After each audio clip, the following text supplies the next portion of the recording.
पिछले एपिसोड में विश्व मास्टर ने अपने हेल्थ स्वॉर्ड का यूज करके वांग चू पर अटैक कर दिया था, लेकिन तभी उसे बचाने के लिए खुद यू हाउस के सामने आ गया था। जिसके बाद अगले सीन में हम देखते हैं कि वह जगह पूरी तरह से तबाह हो गई थी। जिसके बाद वह विश्व मास्टर कहने लगता है कि लेवल 9 वाला डिफेंस भी मेरे हेल्थ स्वॉर्ड के सामने कुछ नहीं कर सकता। जिसके बाद वहीं हम देखते हैं कि वो भी इस बात से काफी खुश होने लगती है और फिर कहने लगती है कहीं ऐसा तो नहीं कि इस अटैक में उसके टुकड़े हो गए। मगर इसके बाद भी हम देखते हैं कि वह अभी जिंदा था और उसकी हालत काफी खराब हो गई थी। फिर वो कहने लगता है कि वैसे तो इसमें मेरी सारी स्पेशल पावर कंज्यूम हो गई, लेकिन फिर भी मैंने कम से कम वांग चू को यहाँ पर मरने से तो बचा लिया। मगर वहीं उदाहरण देखते हैं कि वांग चू भी इस तरह से कंडीशन में देख उदास होती है। जिसके बाद युवा उसे कहता है कि मेरे पास में इनका ध्यान भटकाने का एक तरीका है, इसीलिए मैं चाहता हूँ कि जैसे ही तुम्हें मौका मिले तुम जल्दी से यहाँ से निकल जाना, क्योंकि अब इसके लिए हमारे पास में केवल यही एक चांस है और इसीलिए मैं चाहता हूँ कि उसके तुरंत बाद तुम हेल्प के लिए अकेडमी की तरफ निकल जाना। जिसके बाद वहीं हम देखते हैं कि वांग चू भी इसके बारे में सुनकर थोड़ा सा उदास हो जाती है, लेकिन फिर आखिरकार वो भी इसके लिए मान गई थी। जिसके बाद हम देखते हैं कि वह अपने टीचर इलेक्ट्रोलक्स के बारे में भी याद करने लगता है और फिर वो कहने लगता है कि आप इसके लिए मुझे माफ कर देना,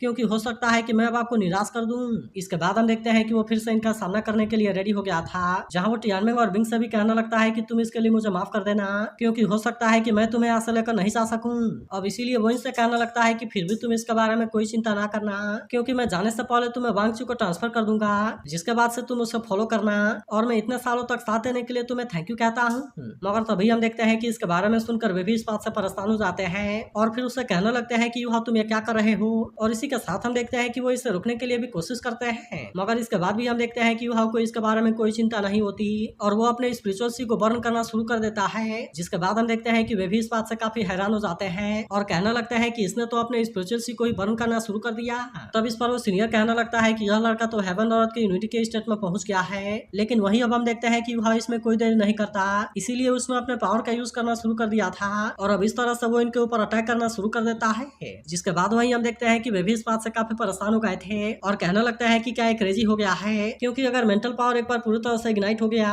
तो फिर ये तो बहुत ही ज्यादा डेंजरस होगा। लेकिन इसके बाद भी हम देखते हैं कि युवा को इसके बारे में कोई चिंता नहीं होती, इसीलिए वो इतना आसानी से शांत होने वाला नहीं होता और तभी हम देखते हैं कि वो फिर से अपने पावर का यूज करके अटैक करना शुरू कर देता है। जिसके बाद वही उदाहरण देखते हैं कि वे भी इतना आसानी से इसके सामने हार मानने वाले नहीं होते और इसीलिए वे भी अपने पावर का यूज करके इसका सामना करना शुरू कर देते हैं। लेकिन तभी हम देखते हैं कि सोल्जर इसके सामने कुछ भी नहीं कर पाते और वे इस तरह से इसमें बहुत बुरे तरीके से मारे जाते हैं। मगर इसके बाद भी हम देखते हैं कि सीनियर और बाकी सभी इसके सामने इतना आसानी से हार मानने वाले नहीं होते और इसीलिए हम देखते हैं कि वे फिर से इसका सामना करने के लिए खड़े हो जाते हैं। लेकिन तभी हम देखते हैं कि युवा ने अपने पावर का यूज करके वही पर अटैक कर दिया था, जहां हम देखते हैं कि वो इसके सामने कुछ भी नहीं कर पाती। लेकिन इसके बाद भी हम देखते हैं कि वो एविल सोल मास्टर इसके सामने इतना आसानी से हार मानने वाला नहीं होता और इसीलिए वो अपने पावर का यूज करके इसका सामना करने लगता है। इसके बाद हम देखते हैं कि वो अपने नेदर ट्विंकल वाले पावर का भी यूज करने के लिए रेडी हो गया था, लेकिन फिर भी आखिरकार वो ज्यादा टाइम के लिए इसके सामने कुछ भी नहीं कर पाता और हम देखते हैं कि युवा अपने पावर का यूज करके उसे इंजर्ड कर देता है। लेकिन अभी भी हम देखते हैं कि युवा इनको इतना आसानी से छोड़ने वाला नहीं होता, इसीलिए वो तुरंत अपने शॉर्ट पावर का यूज करके इन पर अटैक कर देता है। जिसके बाद हम देखते हैं कि वो इसके सामने कुछ भी नहीं कर पाती और फिर आखिरकार वो इसमें मारी जाती है।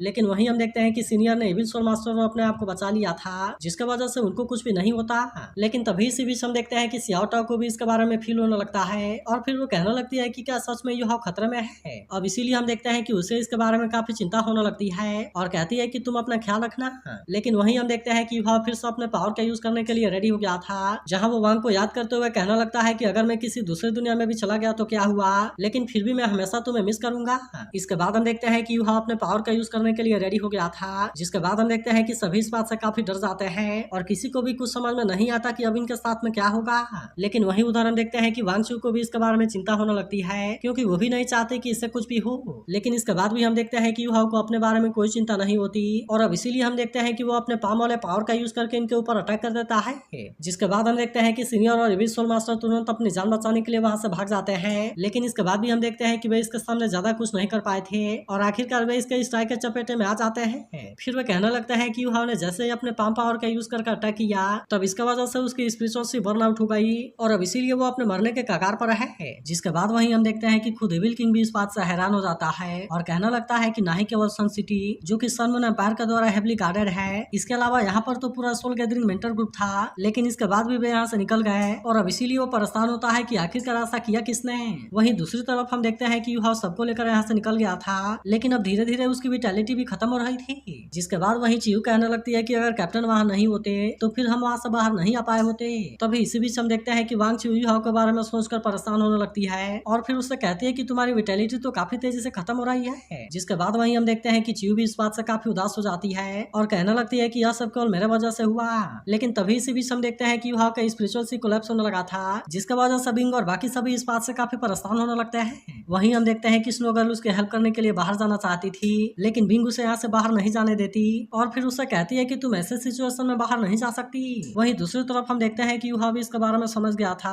और फिर कहने लगता है कि मेरी स्पिरिचुअल सी बर्न आउट हो गई है, जिसके वजह से मैं अब इस दुनिया को छोड़कर जाने वाला हूँ। लेकिन इसके बाद भी वांगचू ऐसा नहीं होने देना चाहती और कहने लगती है कि मैं तुम्हें नहीं मरने दूंगी। मगर तभी हम देखते हैं कि युहा उसे थैंक यू कहने लगता है और फिर उससे कहने लगता है कि तुम्हारे आने से मेरा काफी हेल्प हुआ, क्योंकि तुम्हारे वजह से मैं बहुत सारे लोगों को बचा पाया। तब इस पर वांगचू कहती है कि मैं तुम्हें ही बचाने के लिए यहाँ पर आई हूँ, जिसके बारे में सुनकर युहा उससे कहता है कि हाँ तुमने बचाया और मैं तुम्हारे एग्रीमेंट को फील कर सकता हूँ। जिसके बाद वहीं हम देखते हैं कि वांगचू इस बात से काफी उदास हो जाती है और कहने लगती है कि तुम्हारे बिना तो मैंने जो कुछ भी किया वह पूरी तरह से बेकार है। लेकिन तभी इस पर युहा उसे कहने लगता है कि नहीं ऐसा नहीं है, क्योंकि तुम्हारे वजह से हम वैसे सैकड़ों यंग लोगों को बचाने में कामयाब हो पाए। लेकिन तभी इस पर वांगचू उदास होते हुए कहने लगती है कि तुमने दूसरों के लिए खुद को सेक्रीफाइस कर दिया, लेकिन क्या इसके अलावा तुम्हें कुछ पता है? लेकिन इसके बाद भी हम देखते हैं कि युहा को अपने बारे में कोई चिंता नहीं होती और फिर वो कहने लगता है कि मैं डाब्लो कॉन्टिनेंट को रिप्रेजेंट करने का लायक बना, जिसके वजह से मैं भी बिल्कुल उनके जैसे हूँ और इसीलिए डाब्लो कॉन्टिनेंट के पास में ब्राइट फ्यूचर है। लेकिन इसके बाद भी हम देखते हैं कि वांगचू इतना आसानी से इसकी बात मानने वाली नहीं होती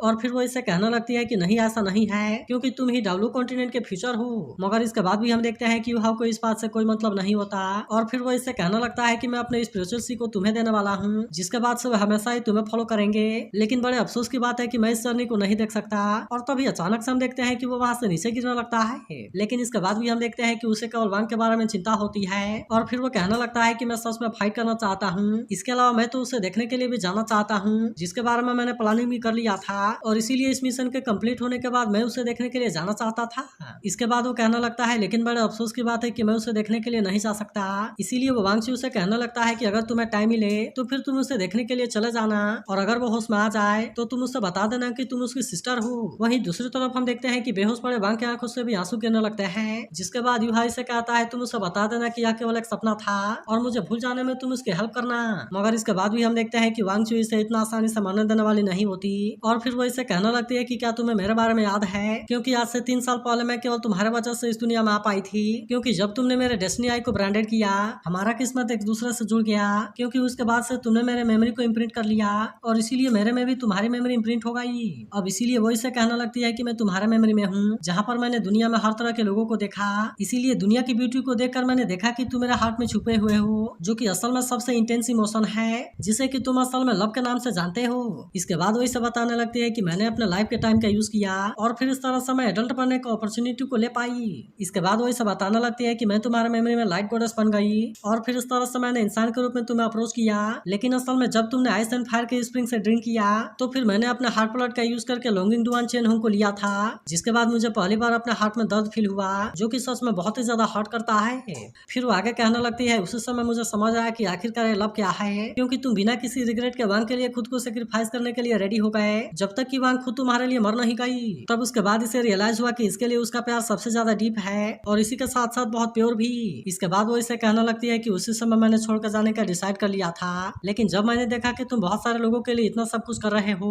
और यहाँ तक कि तुम उनके लिए अपने लाइफ को भी सेक्रीफाइस करने के लिए रेडी हो गए, जिसके बाद फाइनली मुझे समझ आया कि असल में लव ही सब कुछ है और यही चीज असल में लव का ट्रू मीनिंग है। इसके बाद वो इसे बताने लगती है कि मैं एम्परर रूसा हूँ जिसका जन्म डेस्टिनी से मिलने के लिए हुआ था, लेकिन मेरी और तुम्हारी किस्मत एक दूसरे से लिंक है, यहाँ तक कि ये लगभग सेम है। इसीलिए हम देखते हैं कि वांगचू इसे बचाने के लिए खुद को सेक्रीफाइस करने के लिए रेडी हो जाती है और कहने लगती है कि मैं तुम्हें नहीं मरने दे सकती। इसी के साथ हम देखते हैं कि वो इसे थैंक यू भी कहने लगती है और कहने लगती है कि क्या तुम ठीक हो, क्योंकि तुमने मुझे इतना ब्रिलियंट लाइफ दिया। जिसके बाद हम देखते हैं कि अब यहाँ पर कोई पावर एक्टिवेट होने लगती है और अब इस तरह से वो इसके बॉडी में एंटर होने लगी थी। तब इसे देख बिंग भी हैरान होते हुए कहने लगती है कि ये लड़की तो असल में सोल भी सुप्रीम एम्परर ऑस्पिशियस बीस्ट है, इसीलिए न्यू फॉरेस्ट से भी अब कोई फर्क नहीं पड़ता, क्योंकि चाहे ये नॉर्थ या साउथ एम्पायर डाब्लो कॉन्टिनेंट में सारी रिसाइलिंग रिस्पेक्टेड है। अब इसीलिए वो कहने लगती है कि खुद को सेक्रीफाइस करके ग्लोरी को पाना इसे तो असल में ट्रैप कहा जाता है, जिसके वजह से केवल सुप्रीम बीस्ट एम्परर के पास में भी ऐसी एबिलिटी होती है जो कि अपने एबिलिटी का यूज करके दुनिया को टर्न अराउंड कर सकते हैं। तभी इसी बीच हम देखते हैं कि यहाँ पर चेंजेस भी होने लगते हैं, जिसके वजह से बिंग और स्नो गर्ल इंसानी रूप में आ गए थे, लेकिन तभी अचानक से हम देखते हैं कि फॉरेस्ट में कोई अजीब सी लाइट फैलने लगती है, जिसके बाद हम देखते हैं कि बाकी सभी बीस्ट भी इस बात से काफी हैरान हो गए थे और वे सभी अपना सिर उठाकर इसी की तरफ देखने लगते हैं। लेकिन तभी कोई आवाज कहने लगता है कि लो पार्टी के सभी सोल बीस के ऑर्डर को स्टील करना ये तो ब्लड ड्रीम के जैसा है। और तभी अचानक से हम देखते हैं कि कोई चमकती हुई चीज यहाँ पर गिरती है, जिसके बाद हम देखते हैं कि वह असल में और कुछ नहीं बल्कि यू हाउ का बॉडी था, जिसे देख वांग चू कहने लगती है कि लव की मेरी अंडरस्टैंडिंग सेल्फिश है, लेकिन यूनिवर्स ने इसके बारे में मुझे एक्शन से बता दिया, जिसके बाद मुझे पता चला कि मैं इसके बारे में पूरी तरह से गलत थी। इसके बाद हम देखते हैं कि उसे इसके बारे में काफी अफसोस होने लगता है, क्योंकि उस समय उसे इसके बारे में समझ नहीं आया, लेकिन अब आज आखिरकार उसे इसके बारे में समझ आ गया। जिसके बाद वो कहने लगती है कि एम्पर रुइसुओ के मिशन के रूप में जन्म लेना ये तो सभी ब्यूटीफुल लाइफ के लिए ब्लेसिंग है। तभी इसी बीच हम देखते हैं कि यूहाओ की इंजरी पूरी तरह से हील हो गई थी, जिसके बाद वांग चू इसे कहने लगती है कि मैं अब अपने लाइफ को तुम्हें देने वाली हूँ, जिसके वजह से तुम अब मुझे रिप्लेस करोगे और इस तरह से डाउलो कॉन्टिनेंट को ब्लेस करना जारी रखोगे। तभी इसी बीच हम देखते हैं कि यहाँ पर बहुत सारे सोल रिंग भी एक्टिवेट हो जाते हैं और वहीं अब यूहाओ के बॉडी में हलचल भी होने लगती है। लेकिन तभी अचानक से हम देखते हैं कि यहाँ पर आसमान में कुछ क्रैक होने लगा था, जिसे देख वांग चू भी घबराए हुए पूछती है कि आज क्या हो गया। तब इस पर कोई सीनियर इससे बताते हैं कि यहाँ पर कुछ हो गया है, क्योंकि उसकी विटालिटी बहुत ही तेजी से गायब हो रही है, इसीलिए मैंने एडवेंट मेथड का भी यूज करके उसे रेस्क्यू करने का ट्राई किया,